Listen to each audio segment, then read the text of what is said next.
Students, हम बात करेंगे domain and range of tangent and cotangent functions की। और इससे पिछले लेक्चर में मैंने आपको टेंजेंट फंक्शन की रेंज और डोमेन के हवाले से बता दिया था। अब हम कोटेंजेंट फंक्शन जो है उसकी रेंज के हवाले से बात करते हैं और डोमेन के बारे में देखते हैं जी। कोटेंजेंट फंक्शन बेसिकली जो है ये भी एक ट्रिग्नोमेट्रिक फंक्शन है, एक पीरियोडिक फंक्शन है जो कि टेंजेंट फंक्शन का रेसिप्रोकल है। और अगर हम इसको रेशो फॉर्म में देखें एक राइट एंगल ट्राइंगल के हवाले से, तो ये हमारे पास रेशियो होती है जी कोटेंजेंट फंक्शन बेस साइड की डिवाइडेड बाय परपेंडिकुलर साइड। मतलब अगर ये हमारा एंगल थीटा है तो इसके ऑपोजिट साइड जो बन रही है इसे परपेंडिकुलर कहेंगे और एडजेसेंट साइड को बेस कहेंगे, ठीक है। और वो साइड जो कि 90 डिग्री के सामने से हाइपोटेन्यूज कहेंगे। तो फिर ये रेशियो होती है जी adjacent side over opposite side के, ठीक है। अब ये रेशियो हमें ये चीज बता रही है कि ये जो इसमें इस फंक्शन की डोमेन है, ठीक है, वो सारी की सारी इस पी परपेंडिकुलर साइड जो कि अगर हम ट्रिग्नोमेट्रिक रेशियोज के हवाले से देखें तो हम कोटेंजेंट फंक्शन को इस तरह से भी लिख सकते हैं कि ये हमारे पास cos cosine theta over sine theta की रेशियो अगर ली जाए तो ये कोटेंजेंट थीटा ही की रेशियो आती है, ठीक है। तो इसका मतलब कि जो साइन थीटा की वैल्यू आती है, रेंज आती है कोटेंजेंट थीटा की डोमेन, उस पे मतलब इस तरह से है कि अगर मैं थीटा में वो एंगल लिख दूं जिससे कि साइन थीटा जो है वो जीरो वैल्यू देगा, तो सारी बात है कि ये ओवरऑल हमारे पास जो आंसर आएगा वो 1/0 मतलब अनडिफाइंड हो जाएगा। इसका मतलब मैं वो एंगल्स नहीं लिखूंगा जहां पे कि मेरे पास थीटा एंगल जो है वो मतलब लिखने से साइन जीरो हो जाता है, ठीक है। यानी इसकी मैं एग्जांपल यूं दे सकता हूं कि हमारे पास फंक्शन एक प्रोसेस का नाम होता है, ठीक है, और इसमें जो इनपुट होती है वो हमारी डोमेन होती है, जो कि जैसे ह्यूमन बॉडी के वजह से देखें तो इनपुट हमारा फूड है जिससे प्रोसेस होता है और उसमें आउटपुट में हमें एनर्जी मिलती है और हम जो है वो वर्क करते हैं। अब हम ऐसा खाना नहीं खाते जो कि हमें एनर्जी ना प्रोवाइड करे या हमारे सिस्टम को डिस्ट्रॉय कर दे, ठीक है। तो इसका मतलब इनपुट जो है वो इंडिपेंडेंट होती है, लेकिन इसको सिलेक्ट तब किया जाता है जिससे आउटपुट मिल रही हो। तो इसी तरह डोमेन में भी हमने देखा कि हम जीरो नहीं लिखेंगे, मतलब वो एंगल नहीं लिखेंगे जिससे कि हमारे जो ये नंबर है वो अनडिफाइंड हो रहा है, यानी परपेंडिकुलर जीरो आ जाएगा तो जारी बात है बेस और परपेंडिकुलर रेशियो लेंगे तो वो अनडिफाइंड हो जाएगी। ये बात आपको समझ में आ गई। अब हम एक यूनिट सर्कल ले रहे हैं, एक ऐसा सर्कल जिसका रेडियस 1 में रख रहा हूँ और इसका सेंटर जो है वो ओरिजिन है, मतलब एक्स एक्सिस और वाई एक्सिस का पॉइंट ऑफ इंटरसेक्शन है। अब यहाँ पर जो ये पॉइंट पी है ये हमारा ये इसके जो एक्स और वाई कोऑर्डिनेट कैसे मिले हमें जी, हमने परपेंडिकुलर थ्रो किया है पी पॉइंट से एक्स एक्सिस के ऊपर और एम पॉइंट तक जो ओरिजिन से डिस्टेंस है ये इसका एक्स कोऑर्डिनेट और एम से जो पी डिस्टेंस है ये इसका वाई कोऑर्डिनेट। तो इसका पी पॉइंट के एक्स और वाई कोऑर्डिनेट आ गए हैं। और हमने एक और चीज देखी कि जो कॉस थीटा है हमारे पास ये रेशियो थी बेस ओवर हाइपोटेन्यूज साइड की, तो बेस है इसमें एक्स और हाइपोटेन्यूज है 1, तो x डिवाइडेड बाय 1 क्या आएगा x, जबकि साइन थीटा जो है कोसाइन तो हो गया जी, साइन थीटा जो है वो इक्वल होता है perpendicular side over hypotenuse side. तो परपेंडिकुलर साइड जो अपोजिट साइड है y है और डिवाइडेड बाय 1 तो y आ जाएगा। तो यहाँ से हमें एक रिलेशन मिल रहा है जो कि हमारे ग्राफ बनाने में हमारी हेल्प करेगा। फिर हमने दूसरी बात ये देखी कि हमारे पास जो x और y है, मतलब जो कि रेंज है, चूंकि कॉस थीटा जो है उसकी रेंज तमाम एंगल्स पे, चाहे वो ट्रेड क्लॉकवाइज हम कर रहे हो या एंटी क्लॉकवाइज एंगल पॉजिटिव होता है, क्लॉकवाइज एंगल नेगेटिव होता है, लेकिन कॉस और साइन थीटा की जो वैल्यूज हैं वो तमाम रोटेशन पे एग्जिस्ट करती है। इसलिए हम कहेंगे जो डोमेन है हमारे पास कॉस फंक्शन की और साइन फंक्शन की वो set of all real numbers है, ठीक है जी, सेट ऑफ रियल नंबर्स। जबकि जो रेंज है हमारे पास साइन थीटा ले लें या कोसाइन थीटा ले लें, इन दोनों की जो रेंज होती है वो 1 और -1 के दरमियान होती है, ठीक है। तो यहाँ पर फिर इसका मतलब है कि जो x और y है हमारे पास, x ले लें या y ले लें, ये 1 से मैक्सिमम मतलब इनकी वैल्यू 1 है और 1 से कम है और मिनिमम -1 तक है और इससे ज़्यादा है, ठीक है। मतलब -1 से ज़्यादा छोटी वैल्यू इसकी नहीं है। तो फिर इसका मतलब जो ये रेशियो हमारे पास कोटेंजेंट है, ठीक है, इसमें जो डोमेन है जैसे मैंने बताया कि ये रेशियो होती है कोसाइन थीटा और साइन थीटा की। तो साइन कहाँ पे जीरो होता है जी, साइन की वैल्यू किन किन एंगल्स पे जीरो होती है ये हम इस यूनिट सर्कल से स्टडी कर सकते हैं। देखिए साइन जीरो की वैल्यू जीरो होती है, फिर साइन पाई की वैल्यू मतलब 180 की वैल्यू जीरो होती है, फिर 360 पर, फिर मतलब 540 पर, मतलब हर पाई एंगल के बाद। तो हमें पता चला कि साइन जीरो पर, फिर मतलब जो है कहाँ पर पाई पर,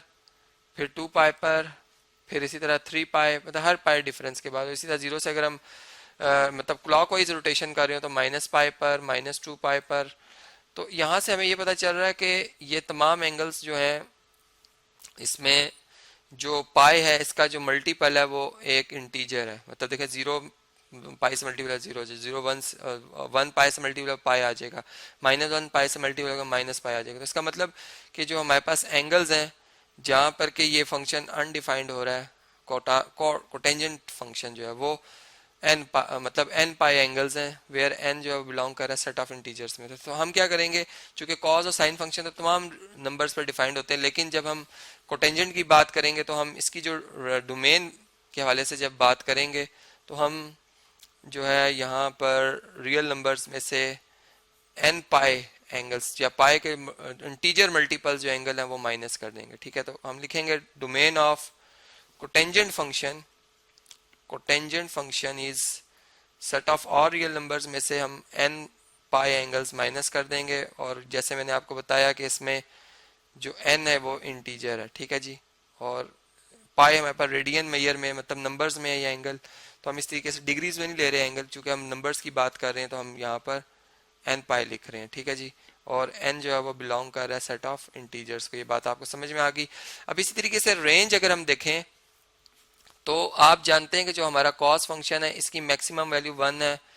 और 1 से कम इसकी वैल्यू आती है, और फिर -1 इसकी मिनिमम वैल्यू और उससे बड़ी वैल्यूज आती हैं। तो फिर आप खुद सोचें कि जो आपका साइन फंक्शन है ये भी वेरी कर रहा है। ठीक है, इसमें भी वेरिएशन आ रही है और इसकी वैल्यू भी मैक्सिमम 1 तक आती है, मिनिमम -1 तक आती है, और फिर इसके इन बिटवीन रहती है जीरो। हमने साइन की जिस एंगल पर जीरो वैल्यू होती है वो हमने निकाल दी। इसका मतलब कि जीरो पे आकर जहाँ पे पूरा फंक्शन को टेंजेंट अनडिफाइंड होना था वो तो एंगल ही नहीं है, यहाँ पर वो हमने एन पाई एंगल्स निकाल दिए। ठीक है, तो हमें जो रेंज मिलेगी, अब आप खुद देखें कि जब हमारी वैल्यू 1/1 मतलब 1 जो है हमारे पास साइन की वैल्यू होती है 190 पर होती है। ठीक है, तो हमें उधर आंसर कॉट का मिलेगा 1। ठीक है, लेकिन सॉरी 1 कॉट का जो आंसर मिलेगा वो 0 मिलेगा। किस तरह से मिलेगा जी 0, कि आप जब मतलब साइन 0 नहीं हो सकता, लेकिन जब हम 90 की बात करें तो कॉस 90 0 होता है और साइन 91, तो 0/1 हमें आंसर 0 मिल जाएगा। और इसी तरीके से इन बिटवीन 0 to 90 डिग्री जब ये वेरिएशन हो रही होगी इस तरह से, ठीक है, तो एक ट्रिग्नोमेट्रिक फंक्शन में इंक्रीज आ रहा है, दूसरे में डिक्रीज आ रहा है। ठीक है, तो आपका जो आंसर है वो इन्फिनिटी को अप्रोच करेगा, मतलब कि आपका आंसर 1 से इन्फिनिटी को अप्रोच करेगा। ठीक है, बहुत बड़ा नंबर भी आएगा, और फिर इसी तरीके से आपके आंसर स्मॉलेस्ट भी आ सकते हैं, मतलब आपका न्यूमरेटर जो है वो एक छोटा नंबर है और आपका डिनोमिनेटर जो है वो फर्ज करें आपका डिनोमिनेटर एक बड़ा नंबर है, या सिंपल अगर हम 1 रख लेते हैं तो आपको जो नंबर्स मिलेंगे आंसर में वो स्मॉलेस्ट ही मिलेंगे। तो मतलब हमारे जो आंसर आ रहा है वो 1 के अगर डिवाइजर मतलब कॉस की वैल्यू 1 और ये वाली वेरिएशन अगर होती रहे एंगल्स में, ठीक है, तो हमारा आंसर इस डिवाइजर के ऊपर डिपेंड कर रहा है, मतलब बहुत बड़ी वैल्यूज भी आएंगी, बहुत छोटी वैल्यूज भी आएंगी, नेगेटिव में भी आएंगी। ठीक है, तो ओवरऑल मैं ये कह सकता हूँ जो कोटेंजेंट फंक्शन है हमारा, इसकी जो रेंज बनेगी, ठीक है, वो सेट ऑफ ऑल मतलब जो है हमारे पास रियल नंबर्स बनते चले जाएंगे, जिसको कि अगर मैं फिर यहाँ पर लिख लूँ, ठीक है, तो हम यूँ कह सकते हैं कि हमारे पास जो कोटेंजेंट फंक्शन है, इसको मैं रेस कर देता हूँ, यहाँ पर थोड़ा सा हमें स्पेस चाहिए। ठीक है, इसमें इसकी जो रेंज है वो set of all real numbers है, मतलब 0 भी आएगा, 1 भी आएगा, -1 भी आएगा, 0.-0.0001 भी आएगा, मतलब बहुत छोटा नंबर भी आएगा, प्लस में 0.001 बहुत बड़ा नंबर, मतलब बहुत छोटा नंबर पॉजिटिव साइन के साथ भी आएगा। तो रेंज ऑफ कोटेंजेंट थीटा जो है वो इज आर है, रियल नंबर्स है, या मैं इसे कह सकता हूँ -∞ टू +∞, जो अगर हम ओपन इंटरवल में नंबर्स लिख लें जिसमें -∞ भी इंक्लूड नहीं होता और +∞ भी इंक्लूड नहीं होता, तो तमाम रियल नंबर्स पर मतलब हमें कोटेंजेंट जो है वो फंक्शन वैल्यूज देगा। हम जो मर्जी एंगल लिख लें हमें इसकी जो रेंज है वो मिलेगी। ठीक है, मतलब मैंने आपको बताया कि हम इसमें कौन सा एंगल नहीं लिखेंगे, हम इसमें 90 सॉरी हम इसमें मतलब 0 नहीं लिख सकते, 180 नहीं लिख सकते, ठीक है, 360 नहीं लिख सकते, 540 पाए के जितने मल्टीपल एंगल्स है वो नहीं लिखेंगे, लेकिन अगर हम ये एंगल ना भी लिखें तो हमें जो रेंज है वो तमाम रियल नंबर्स मिल रहे हैं। ये हमने इधर स्टडी किया। अब नेक्स्ट लेक्चर में मैं आपको ये बात डिस्कस करूंगा कि इन फंक्शंस तो जो कोटेंजेंट फंक्शन है, डोमेन और रेंज को इस्तेमाल करते हुए हम इनका ग्राफ कैसे बना सकते हैं।